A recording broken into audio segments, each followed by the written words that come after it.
ipa-register mo sa DTI or kung sa pangalan sa imong business. Okay, para na business name na legal na business name. Naging na kopya. And then business permit is you have to get business permit para dili ma-close na imong tindahan.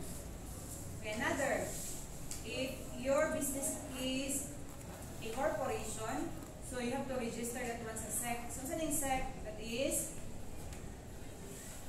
sabi ni sa SEC,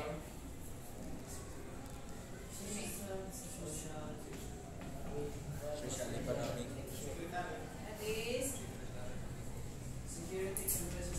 Security and Exchange Commission. Okay, if it is, sabi ni sa DBI, it is Department of Trade and Industry. So, i-register mo dali kaya para ang pangalan niyo ma-register. Kini siya SECCOM Corporation ang type of business na tingnan. Okay, if cooperative, asa i-register? Hindi rin mo siya i-register, CDA. So, meaning ani? So, this is Cooperative Development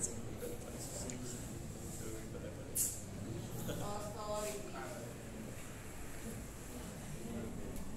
Ayan ang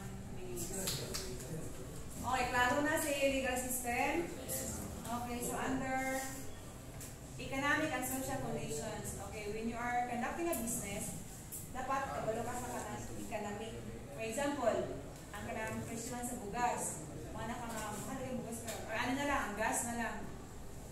Mahal, ano na yung gas? Sige, taas. Okay, affected siya kasi gina-import na to ang gas sa other countries. So, wala na kung pila ang baligyan nito plus panayikuan tariff. Okay, so mahal yun siya. Another, in social conditions. Okay, ikaw ba kabalo ka nga ang isa ka lugar kay kuan? Ka-remember mo sa last story? Market condition ang last, no? Market last. Okay, ang social condition is kanang, for example, tagulan. Ikaw nga type of business lang, kabalo ka nga tagulan, bumaligya pa ka mga palagi. There's that, kitulog no ang mga tao. Meaning, dapat tanawin mo kung ano yung condition sa mga tao. Ano yung condition sa imong mga dapat imong maligya is itong mga pampainit. Kape. Okay. Another, itong sa market condition. Kung ikaw ba ang tag-iya sa SM, matingala ka lang, man talaga yung ano ka, wala lagi ka ng mga malls nga mo install sa mga bukid-bukid. Lain good, di ba? Gamerag daw. Oh, so manang kuan dito kay tanaw ng market condition. Ang kanabang nasa bukid, can afford ba sila sa ilang baligya sa kanang nasa mall? Diba?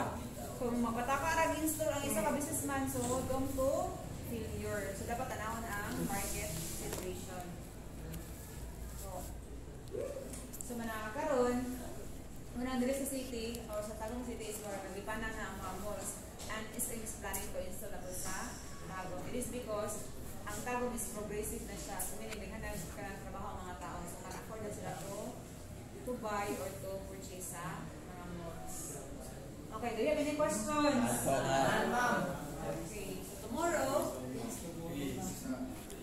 Mag-gasa rin ako. Sige, medyo doon ako prato. Ano na cellphone? Ayun, naman.